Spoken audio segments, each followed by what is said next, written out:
prélude à son prochain déplacement dans la région de Mopti, le Premier ministre, Dr Choguel Kokala Maïga, a rencontré les ressortissants et les représentants des communautés des cercles de la région. Les interlocuteurs du chef du gouvernement sont venus exposer certaines difficultés. Les comptes rendus de cette audience avec Alucéline Touré. Les représentants des cercles et les ressortissants de la région de Mopti ont tenu à rencontrer le chef de l'administration pour échanger sur les préoccupations relatives à la vie des populations qu'ils représentent. C'est en prélude à la visite du Premier ministre dans la région de Mopti. Conscient des efforts entamés par le gouvernement en vue d'améliorer les conditions sécuritaires de développement dans la région, les ressortissants de la région de Mopti, interface entre les autorités et les populations, réaffirment leur disponibilité à participer pleinement aux activités du cadre politique de gestion de la crise au centre du Mali. Nous vous savons très attachés aux intérêts des populations et déterminés à tout mettre en œuvre afin de satisfaire, tant que faire se peut, les préoccupations exprimées. Et c'est justement parce que, fort de cette conviction, que nous avons osé insister. Nous, c'est donc la coordination des associations des ressortissants des cercles de la région de Mopti, l'ex-région, résidant à Bamako.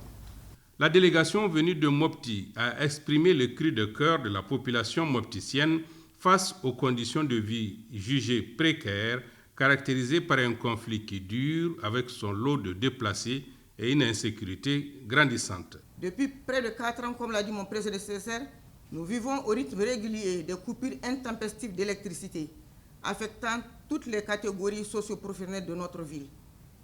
Et cela à un moment où les progrès scientifiques et technologiques rendent de plus en plus dépendante la vie des hommes à l'électricité, mais permettant de confirmer que l'électricité n'est plus un luxe, mais une nécessité absolue pour le développement harmonieux et équitable.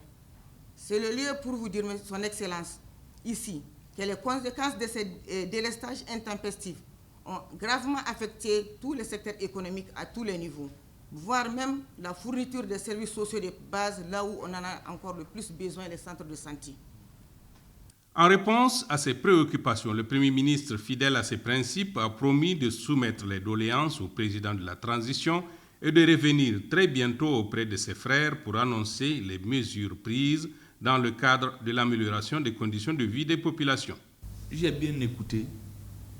Je sais qu'il y a d'autres préoccupations, mais j'ai retenu 3 choses très importantes. D'abord, à la fin du développement de votre représentante, elle a remercié les forces armées de sécurité du Mali pour l'effort qu'elles sont en train de fournir dans le sens de la stabilisation.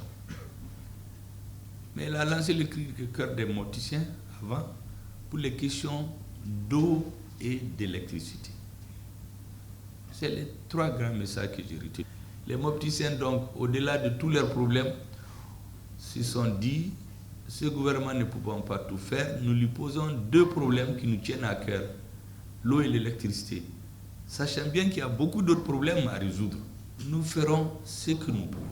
J'ai une rencontre avec le président, je lui rendrai compte de notre entretien, parce que je sais qu'il suit tout ça de près. Nul doute que dans les prochains jours ou prochaines semaines, les membres du gouvernement, sous la houlette du Premier ministre, rendront compte des efforts ainsi déployés.